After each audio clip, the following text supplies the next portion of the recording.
Mas'udin qala Rasulullah sallallahu alaihi wasallam istahyu minallahi haqqal haya'i.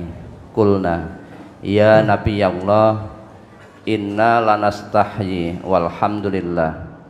Qala laisa dzaka walakin al-istihya'u minallahi haqqal haya'i an tahfadzar ra'sa wa ma wa'a wa tahfadzal batna wa ma hawa wa tatazakkarul mauta wal bila wa man aradal akhirata taraka zinatad dunya faman fa'ala dzalika faqad istahya yakni minallahi haqqal haya'i. Rawahu Tirmidzi.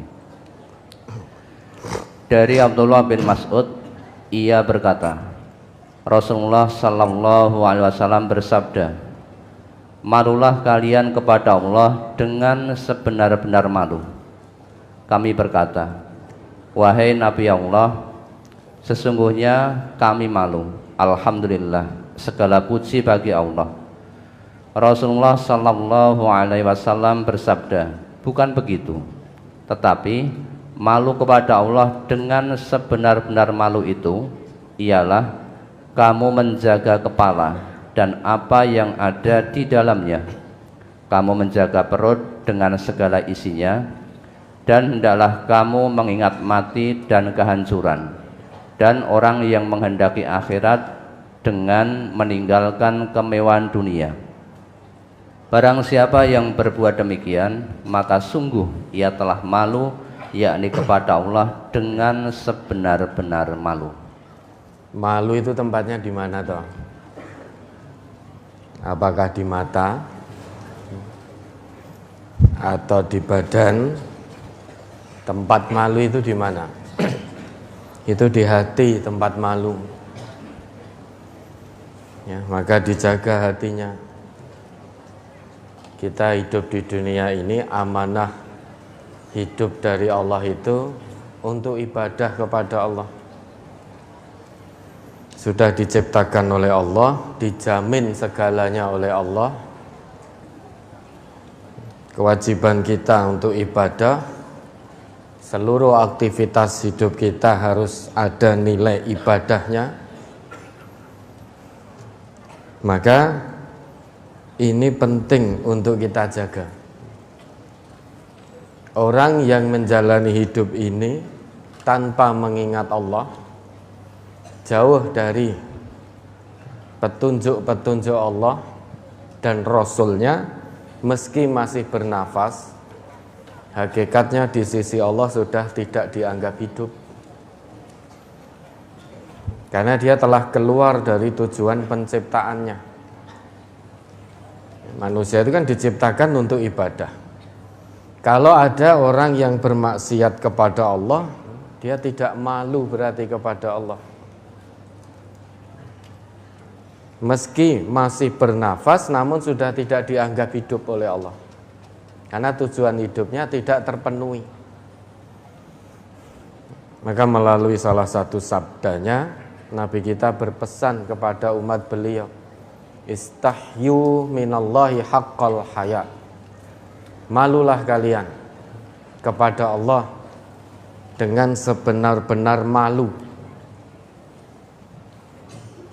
Para sahabat menjawab, ya Nabi Allah, inna lanastahyi walhamdulillah. Sesungguhnya kami ini sudah malu pada Allah dan alhamdulillah. Ternyata malu yang dikehendaki oleh Rasul beda dengan apa yang dipikirkan oleh sahabat-sahabat beliau. Maka Nabi berpesan, laisa dzaka, bukan begitu malu itu, tetapi walakin al-istihya minallah haqqal haya antah fadar ra'sa wa ma wa'a. Lah bagaimana biar kita malu? Sesuai dengan pesan Nabi, yang pertama, jaga kepala kita beserta apa yang ada di dalamnya. Artinya pola pikir kita dijaga.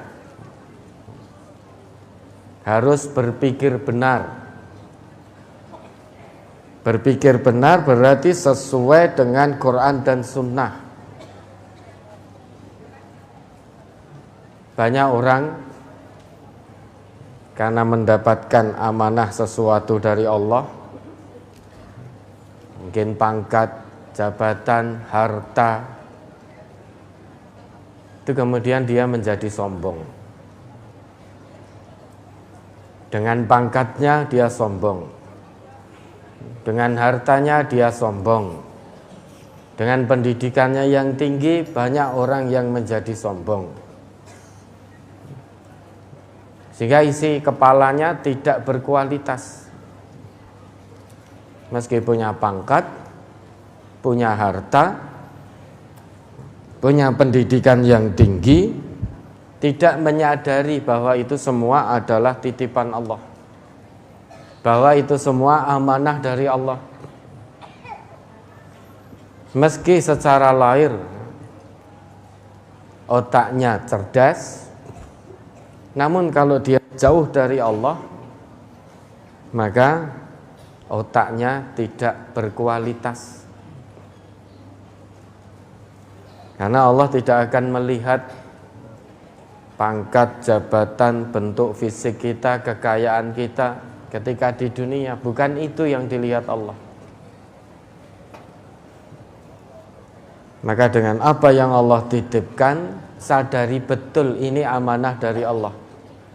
Jangankan pangkat, harta, pendidikan yang tinggi, setiap apa yang keluar dari lisan kita itu ada pertanggungjawaban di hadapan Allah. Pendengaran juga ada pertanggungjawaban, penglihatan, hati, semua yang ada pada kita ini akan dihisap oleh Allah. Masa Allah sudah ciptakan kita, titipkan semuanya, menjamin rezeki kita, terus kita bermaksiat kepada Allah, ini kan tidak punya malu namanya. Maka malulah pada Allah. Cara yang pertama, jaga isi kepalanya. Jangan hanya dijaga sisi luarnya saja. Yang lebih penting apa yang ada di dalam kepala ini. Biasanya manusia itu kan hanya fokus penjagaan sisi luarnya saja.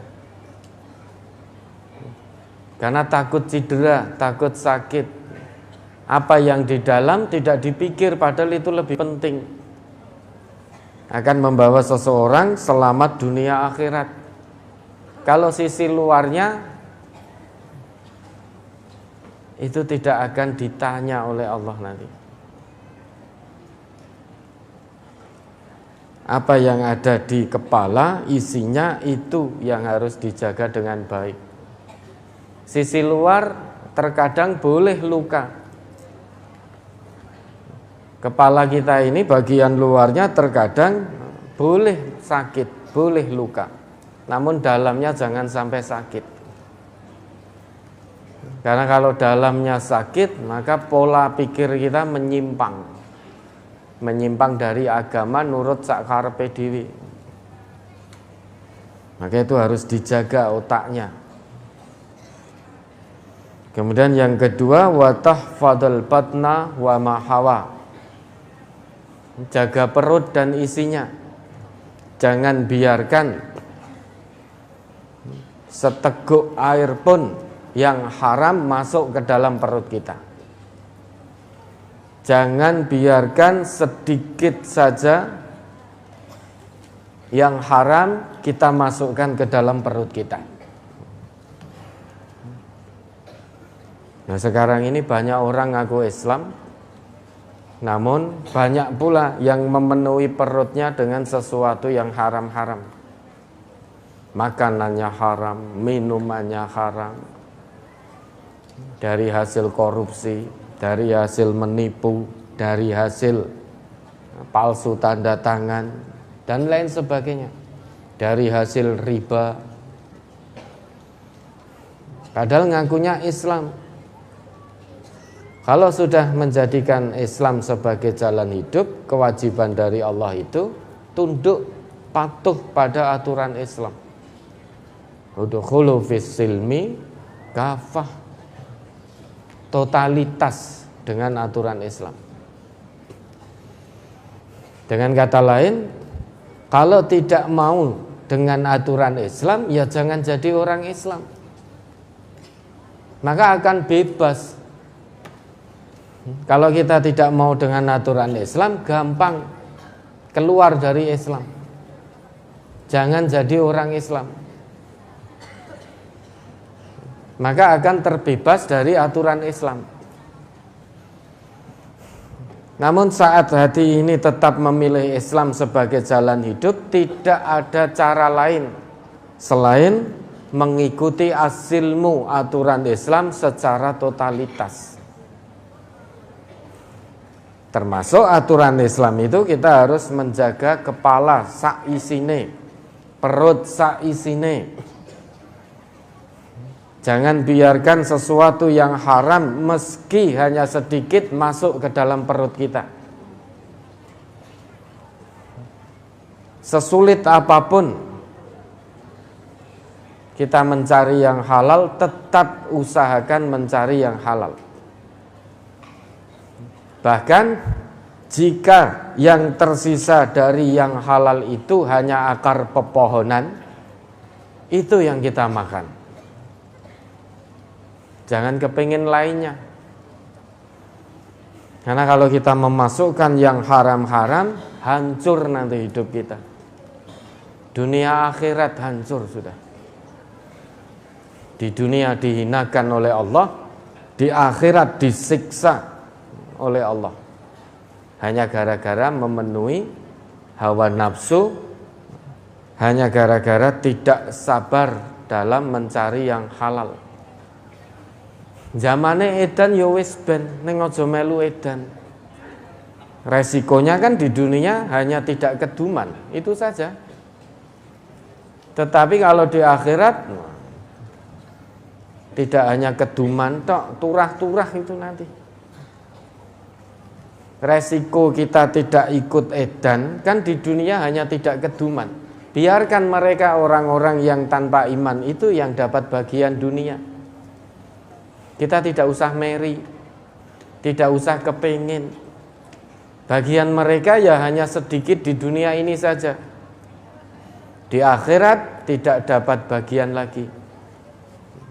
Dia akan mendapatkan siksa bertubi-tubi. Maka dijaga. Dan orang yang malu, kalau pengen malu pada Allah, ingat mati. Ingat mati. Wa tatadzakkaral mauta wal bila. Ingat terus kematian, perbanyak mengingat kematian. Karena ketika hidup di dunia ini kita tidak punya malu kepada Allah dalam arti terus bermaksiat kepada Allah. Hakikatnya kita sedang meniti jalan kehancuran. Ingatlah kematian, ingatlah kehancuran. Dunia ini tidak selamanya. Kita sedang antri satu persatu. Kapan kita akan berangkat kembali kepada Allah? Tidak ada satupun manusia di dunia ini yang bisa terlepas dari yang namanya kematian. Sekuat apapun dia, setinggi apapun pangkat dan jabatannya, sekaya apapun dia, setinggi apapun pendidikannya, tetap akan menemui yang namanya kematian.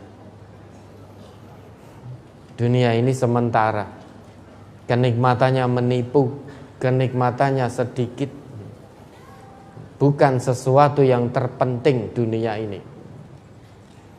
Ibarat hanya tempat kita bersinggah sementara waktu menunggu hari keberangkatan. Apakah hari ini, atau esok, atau lusa, atau pekan depan, kita tidak tahu. Berapa banyak saudara-saudara kita yang Ahad kemarin diizinkan oleh Allah bersama dengan kita di sini, namun saat ini sudah tidak bisa. Karena sudah selesai amanah hidup dari Allah.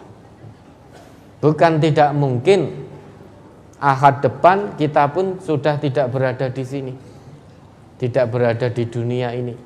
Maka perbanyak mengingat kematian, niscaya kita akan malu bermaksiat kepada Allah. Dan mati itu bisa sewaktu-waktu, tidak kenal persiapan dulu. Yang namanya mati tidak harus menunggu orangnya tobat dulu. Yang namanya mati tidak harus menunggu orangnya siap dulu. Di mana-mana bisa kita menemui yang namanya kematian. Entah di sini, entah saat kita pulang nanti di perjalanan, atau saat kita di rumah sekalipun bisa kita menemui yang namanya mati. Maka berbanyak mengingat kematian dan kehancuran. Kalau di dunia ini bermaksiat kepada Allah tanpa mau tobat, hancur itu nanti di hadapan Allah sudah.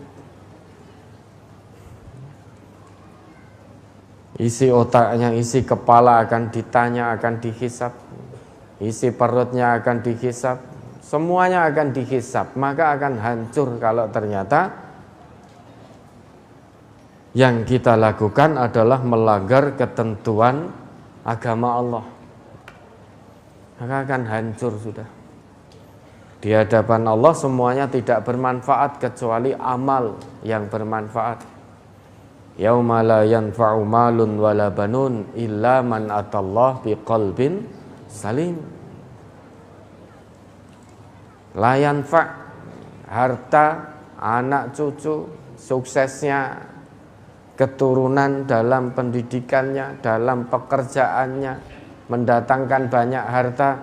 Kalau sudah sampai di hadapan Allah, semua itu la yanfa', tidak bermanfaat. Hanya satu yang bermanfaat di hadapan Allah nanti, yaitu qalbun salim, hati yang suci, hati yang bening, hati yang lurus, yang ikhlas mengikuti ketentuan Allah sejak kita di dunia ini. Hanya itu yang bermanfaat. Dan hari itu pasti datang, pasti terjadi hari itu, tidak mungkin tidak. Ya, maka kalau kita ingin malu kepada Allah, pesan Nabi tadi dilaksanakan betul. Jaga isi otak kita, isi kepala, pola pikirnya pola pikir Qur'ani, pola pikir sesuai dengan tuntunan Rasul. Jangan pola pikir hawa nafsu, jangan pola pikir setan. Kemudian jaga isi perutnya. Jangan memasukkan yang haram meski hanya sedikit. Perbanyak ingat kematian. Perbanyak kehancuran jika kita terus maksiat kepada Allah. Kemudian jadikan akhirat sebagai tujuan utama, bukan dunia ini. Wa man aradal akhirah taraka zinatad dunya. Menjadikan akhirat sebagai tujuan utama sehingga tidak akan terlena, tidak akan tertipu oleh gemerlapnya dunia. Ketika Allah titipkan pangkat, titipkan kekayaan, dia jaga betul amanah itu untuk mendekat kepada Allah. Tidak silau dengan pangkatnya, tidak silau dengan hartanya, tidak silau dengan titel akademiknya. Kalau dia silau, berarti tertipu dengan gemerlapnya dunia. Dia akan memandang rendah orang yang secara kekayaan berada di bawahnya. Dia akan menyombongkan diri di hadapan orang yang kebetulan secara akademik pendidikan berada di bawahnya. Dia akan menyombongkan diri di hadapan orang yang secara pangkat jabatan berada di bawahnya. Orang yang seperti ini berarti menjadikan dunia tujuan utamanya, pasti akan hancur dan binasa. Karena dia tidak punya malu. Dikira kemuliaan itu hanya dari pangkat, jabatan, harta, pendidikan yang tinggi. Maka kita jangan silau, jangan cari kemuliaan yang seperti itu kalau tidak bisa menjadikan kita lebih dekat pada Allah. Kemuliaan yang kita cari adalah kemuliaan di sisi Allah. Coba diingat kembali itu, Fatir ayat 10. Man kana yuridul izzah falillahil izzatu jami'ah. Ilaihi yas'adul kalimut thayyib wal 'amalus shalih yarfa'u. Surat Fatir nomor surat 35 ayat 10. Man kana yuridul izzata falillahil izzatu jami'a ilaihi yas'atul kalimut thayyib wal 'amalus shalihu yarfa'u walladzina yamkuruna as-sayyi'ati lahum 'adzabun syadid wa makru ulaika huwa yabur. Barang siapa yang menghendaki kemuliaan, maka bagi Allah lah kemuliaan itu semuanya. Kepadanya lah naik perkataan-perkataan yang baik dan amal yang soleh dinaikkannya. Dan orang-orang yang merencanakan kejahatan, bagi mereka azab yang keras dan rencana jahat mereka akan hancur. Cari kemuliaan di sisi Allah. Caranya bagaimana? Mengedepankan akhirat, mengutamakan akhirat. Jangan silau dengan gemerlapnya dunia. Jangan tertipu dengan keindahan dunia. Orang yang tertipu dengan keindahan dunia, segala cara akan dia lakukan untuk meraih kehormatan dunia. Meskipun dengan cara yang jahat, dia akan lakukan. Namun ingat, kemuliaan itu tolak ukurnya bukan di dunia. Kita mulia di dunia itu kalau mengikuti petunjuk Allah, tuntunan Rasulullah, maka akan dimuliakan oleh Allah dunia akhirat. Maka orang yang betul-betul malu kepada Allah, dia akan mengedepankan akhiratnya sehingga tidak tertipu oleh gemerlapnya dunia. Ya, tunduk patuh betul di setiap langkahnya, setiap tarikan nafasnya, bahkan setiap detik, setiap menit, setiap waktunya terus terjaga dalam bimbingan Allah dan Rasulnya. Ingat terus kepada Allah. Kalau itu dilakukan, maka kata Nabi kita, faman fa'ala dzalika faqad istahya, yakni minallahi haqqal haya.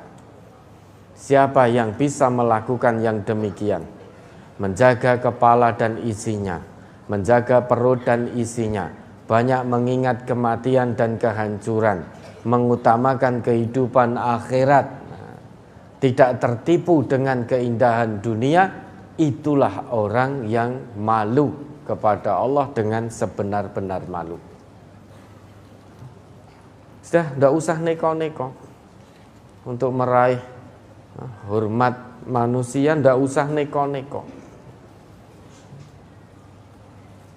dengan kesombongan, dengan keangkuhan, dengan rencana-rencana jahat agar manusia hormat, dengan tipu daya. Itu sudah ditetapkan oleh Allah. Wa makru ulaika huwa yabur.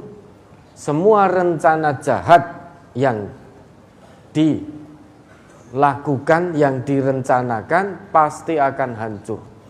Karena rencana jahat itu berarti melawan ketentuan Allah. Pasti akan hancur. Ya toh, yang lagi viral ini Nah, rencana jahat hancur itu. Tidak akan sukses, Allah akan bongkar satu persatu. Maka kita, jangankan kita, Fir'aun loh rencana jahatnya hancur lebur. Dia punya kekayaan, punya bala tentara yang kuat, merencanakan jahat, menentang Allah, ingin membunuh Nabiullah. Segala rencana dia atur sedemikian rupa. Di awal tampaknya akan mendapatkan kemenangan. Dia melawan Allah kok. Hancur lebur, akhirnya mati jadi mayat mengambang tiada guna. Menjadi pelajaran bagi generasi sesudahnya.